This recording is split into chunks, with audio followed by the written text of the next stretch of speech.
Billionaire mocks and discredits a black truck driver, but in fact he is a great saxophonist. It was a cold Saturday night in Nashville, Tennessee. The city breathed music, jazz in the bars, blues in the alleys, country on the rooftops. But that night, Franklin Jones, 68, parked his dark red Kenworth truck 2 blocks from one of the city's finest places, Bella Vista and Cubiter, famous for its modern cuisine and elite clientele. Franklin wore a faded plaid shirt, an old leather coat, weathered, jeans and grease-stained boots. His battered cap bore the insignia of an old musical tour, East Coast Jazz Route, 1976. He was tired, days on the road, few hours of sleep, back pain that only truck drivers understand. But there was something different that night. Franklin felt an emptiness in his chest that only a good hot plate and a little live music could fill. As he walked to the restaurant, he noticed the looks. 2 customers at the entrance, both wearing blazers, stared at him with a mixture of curiosity and judgment. The valet almost stopped him from getting in, until Franklin smiled cordially and showed a folded bill with a generous tip. Inside the restaurant, the atmosphere was another world. The air smelled of expensive wine, truffles, and vanity. Amber lights hung from the ceiling, casting a golden glow on the softly tinkling glasses. There was a quartet playing instrumental jazz in the background, but something caught Franklin's attention immediately: a vintage saxophone displayed in a glass dome right next to the stage. An original golden shiny Selmer Mark 6. He approached gently, as if visiting an old friend in the hospital. His eyes lit up. That wasn't just an instrument. It was a symbol of what he was, of what he still was, though the world had forgotten. Franklin asked for a simple table in the corner. The waiter hesitated. "Yes, sir, the dress code here is a little more cleaner, more expensive, or whiter," Franklin cut off with a firm and polite but direct smile. The waiter stammered. Before he could answer, the manager, more experienced, intervened and pointed to the table with a forced smile. Franklin sat down.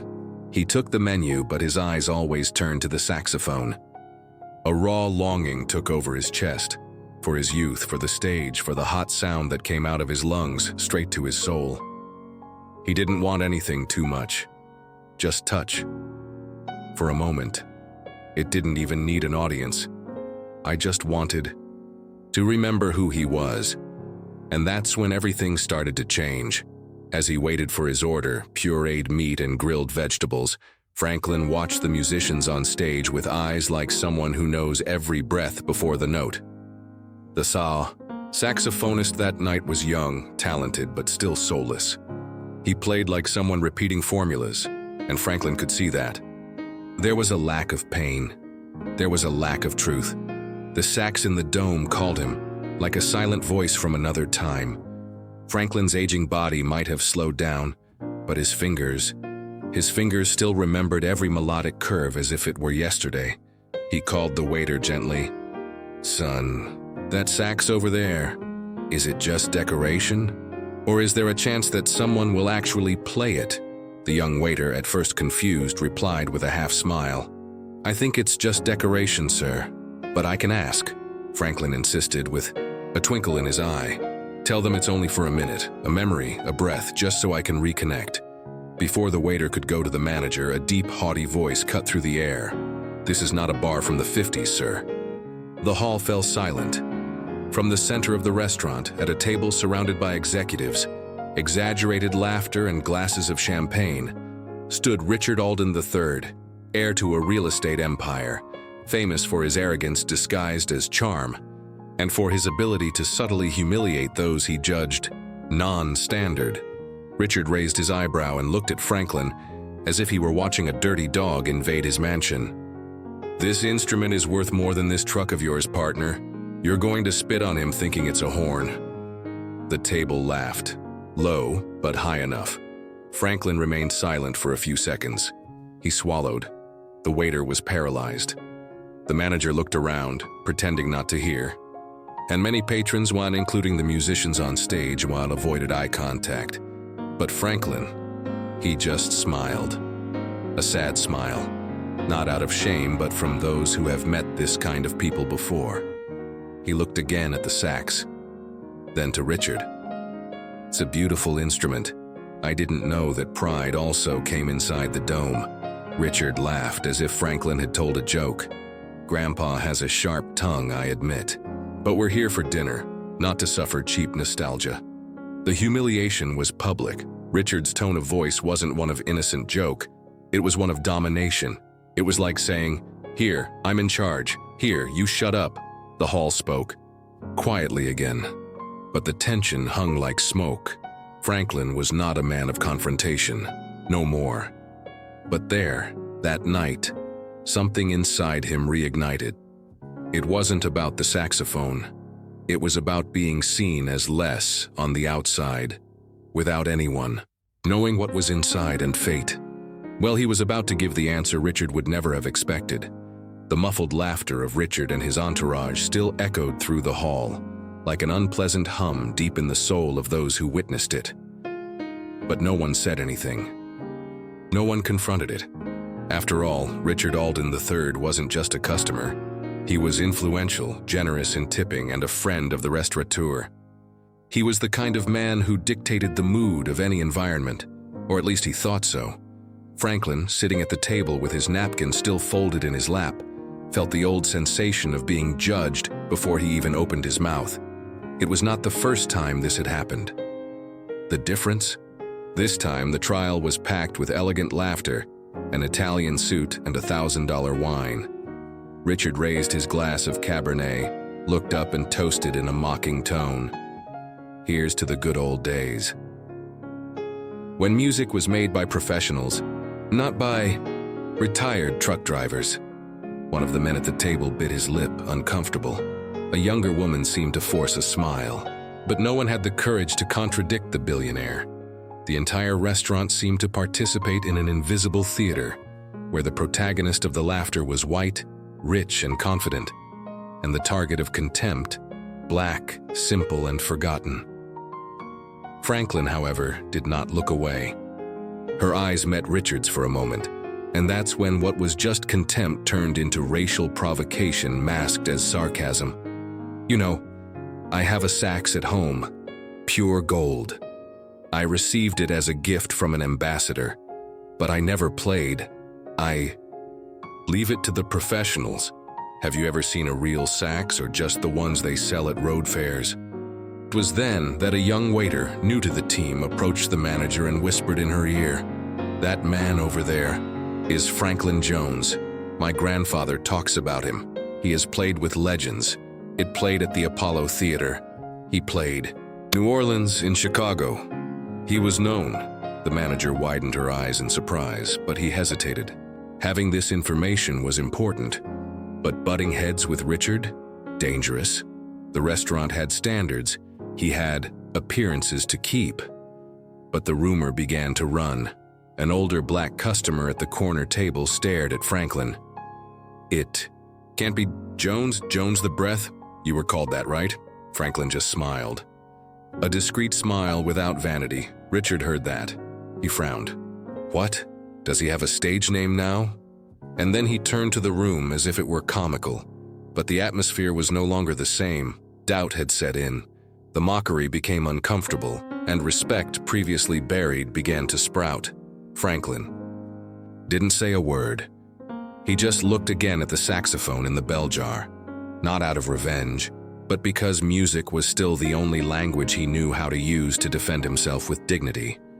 Most of Bella Vista and Comar's customers that night had no idea who the man was sitting discreetly in the corner, his gaze fixed on a saxophone inside a glass bell jar. To them, Franklin was just another aging face, a curious trucker who had lost himself among origami-folded napkins and crystal bowls.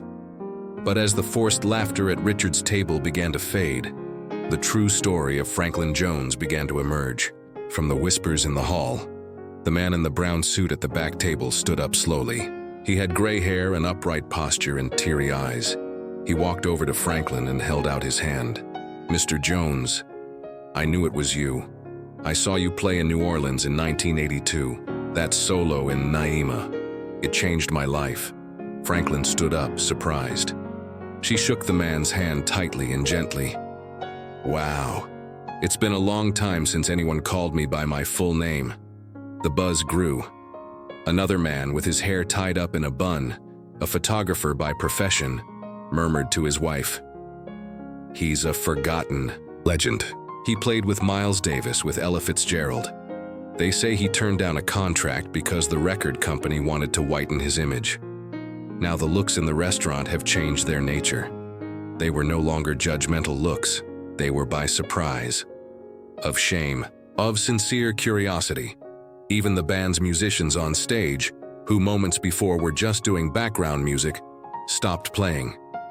The lead saxophonist, a boy no more than 25 years old, came down from the stage and approached the dome. He looked at the instrument. He looked at Franklin, and then he said to the manager, "If anyone deserves to play this sax, it's him. It's not me." The manager, still nervous about Richard's presence, hesitated, but Franklin looked at her calmly, without arrogance, and said, "I don't want a stage. I don't want status. I just wanted to remember what it was like when the music came out of my chest and I didn't need to prove anything to anyone." At that moment, the hall fell silent. The truth of his story was exposed, and the idea of seeing him play was no longer a forced spectacle. It was a privilege that everyone now wanted to witness. Even Richard, silent for a few minutes, began to scratch, his chin restless. That narrative didn't fit the character he was trying to paint. He had attacked an icon, a former artist who only wanted to play for love. And soon he would realize how deeply this mistake would mark him. The restaurant was immersed in a rare silence, the kind of silence that precedes an unforgettable moment. The cutlery rested on the tables, the waiters frozen in the middle of their journeys. It was as if time had stopped waiting for the answer that would come from that man who, until minutes ago, was just an out-of-place truck driver. It was then that amid the palpable tension, Franklin turned to the manager in a calm but firm tone of voice that left no room for refusal. "If you only give me 3 minutes, I promise it's not out of vanity. It's out of gratitude." The manager, visibly pressed, looked around. The eyes of the customers, previously indifferent, now begged for it. A waiter nodded discreetly as if to say, "Leave him." The decision was made in silence. She unlocked the bell jar and, with trembling hands, handed the saxophone to Franklin. And that's when Richard moved. "Oh, come on, now the restaurant has become a house for improvised shows?" He laughed, but no one else laughed along. Without an audience, his arrogance sounded even more empty. Franklin held the sax reverently, as if holding an old photograph of someone he loves. The cold metal under his fingers seemed to warm with the touch of longing. He took 2 steps forward and said in a low voice, almost like a prayer, "I promised myself that I would never play in public again. But maybe today is the night to break that promise." He did not ask for silence, but the silence came. The musicians turned off their instruments. The soft light of the hall rested on Franklin like a shy, poetic spotlight. Even the street outside seemed to have stopped. And then, without a score, without rehearsal, without prior applause, he brought the sax to his lips and played. First note, shy, almost a whisper. Second note, firmer, like someone who meets an old friend again. And then, as if the world were spinning just to keep up with him, Franklin immersed himself in a ripped, visceral version of Sam Cooke's "A Change Is Going to Come," not sung with voice but breathed with soul. The sound was not just music, it was pain and hope. It was love lost and strength rediscovered. It was the restrained cry of a black man who was once applauded, ignored, demeaned, but never silenced. Emotion took over the environment. Couples looked at each other in silence, as if the song revealed feelings that words never said. A waiter discreetly wiped away a tear. Even the crystal glasses seemed to vibrate in harmony. And on the other side of the room, Richard was paralyzed. His face lost color. His chin trembled imperceptibly. Because there, in front of everyone, he was no longer the most powerful man in the room. He was just a spectator, and the soul of the restaurant. It now belonged to Franklin Jones. As Franklin played, the melody enveloped every corner of Bella Vista & Co., come a devastating delicacy. The sound of the saxophone wasn't just beautiful. It was too honest to ignore. There was no rehearsed technique there. There was raw soul. Pain transformed into art, and no one could pretend that they didn't feel that. The music that came out of that ancient instrument broke down the invisible walls between classes, races, and appearances. It was as if each note disarmed a prejudice. One by one, the waitress who once tried to keep him from entering, now she was standing still, her eyes closed, feeling her chest tighten. The young musician who gave him the stage. Now she watched him with silent admiration, like a student seeing a master in action. The black couple at the back table. Now he cried softly, hand in hand, reliving memories that perhaps they had never had the courage to tell each other. And even Richard, arrogant, pompous owner of half the buildings around it, couldn't hide the battle he was fighting inside. His hardened face tried to maintain his haughtiness, but his eyes, they faltered. He wasn't just listening to music, he was hearing the truth, and it came from a man he tried to reduce with words. As Franklin reached the climax of the song, the woodwinds became more intense, almost as if screaming without a voice. That final solo was pure outburst.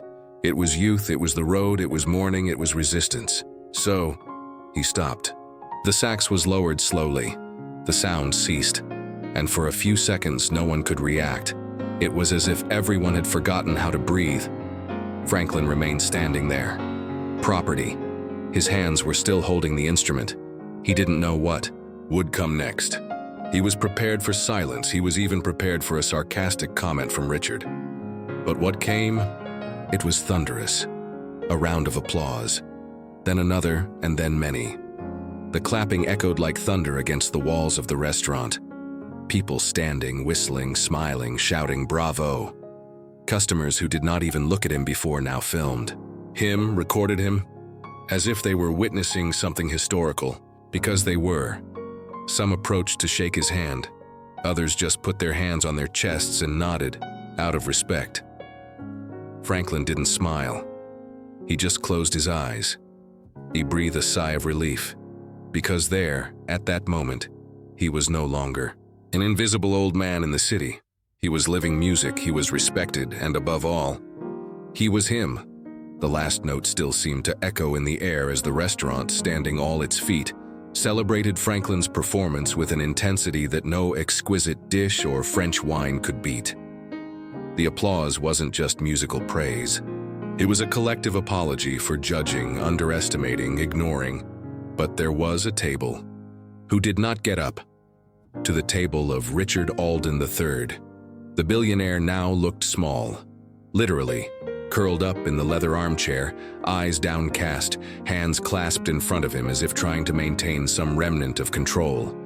But what did he really hold? It was wounded pride itself. His entourage, once noisy, was silent. The man who loved to speak loudly so much now barely dared to breathe. One of the friends next to him tried to mutter something like, he was good, right? But no one answered. Franklin, in turn, calmly stepped down from the small improvised stage. He handed the saxophone to the waiter gently, as if returning a piece of himself.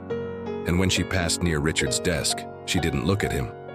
But Richard looked, like someone who seeks redemption with his eyes. He cleared his throat in an attempt to break the awkward silence around him.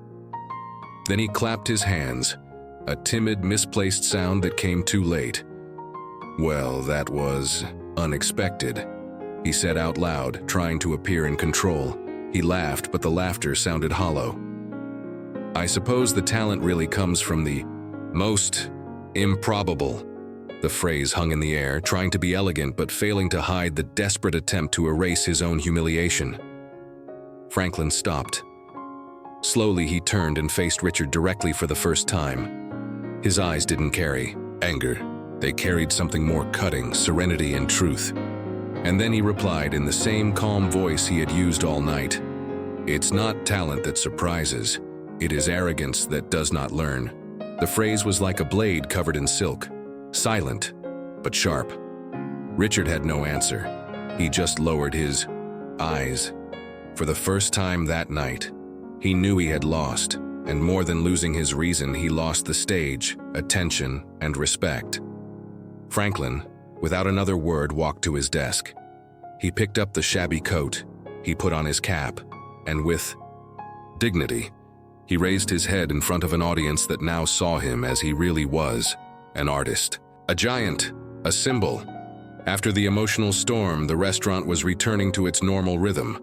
The low talk resurfaced. Cutlery clinked again, but something had changed in the air, as if everyone was playing different notes now, lighter, more conscious, more human. Franklin ended his dinner in silence, his appetite slowly reappearing as if regaining a taste not only for food, but for life. One by one, some customers approached. No flattery, no request for a selfie, just sincere words. "Thank you for reminding all of us what it is to truly feel. You reminded me of my father. He played like that too. You weren't just good, you were needed." Franklin thanked him with waves, no speeches, what needed to be said. He had already blown on the saxophone. As he got up to leave, the young waiter who had recognized him approached and handed him a folded paper. A man at the back table asked to deliver it. He said he works in music production in Atlanta, and that he wants to talk to you. Franklin read the name calmly, smiled, but not as someone who has won a golden chance. He smiled as if recognizing that nothing in life is by chance. Outside, the cold cut through the night in Nashville, but Franklin walked with his shoulders seized. He got into the truck, started the engine, looked in the rearview mirror, and muttered, "She's still here, Linda." The music, she never left me. Linda was the name of his deceased wife, and also the name he gave to his original sax, sold years earlier to pay for surgery for one of his sons. That night, Franklin did not return home with money, nor with promises. He came back for sure, certainty that there is no age, color, or appearance capable of erasing the soul of those who are true with their gift. As he drove down the dark road, a jazz track played on the radio, but Franklin wouldn't listen. He was hearing something louder, the future, and in the passenger seat next to his faded cap rested a card with a number. It's a name. Perhaps the new beginning was closer than he imagined. We live in a world where the brightness of the clothes often speaks louder than the brightness of the soul, where a man with hands marked by work is judged before he even says his name. But tonight, the sound of a saxophone silenced prejudice, disarmed pride, and reminded everyone that someone's true value is not in the bank account, but in the story they carry in their chest. Franklin didn't want fame. He just wanted to feel it again. And in doing so, he made us all feel it too. If this story touched you, comment. What would you do if you were there? Share it with someone who needs to remember. You never measure the value of a human being by appearance. If you've ever been tried before you've been heard, this story is yours too. And remember this, the world may try to silence you, but your gift is higher than any silence.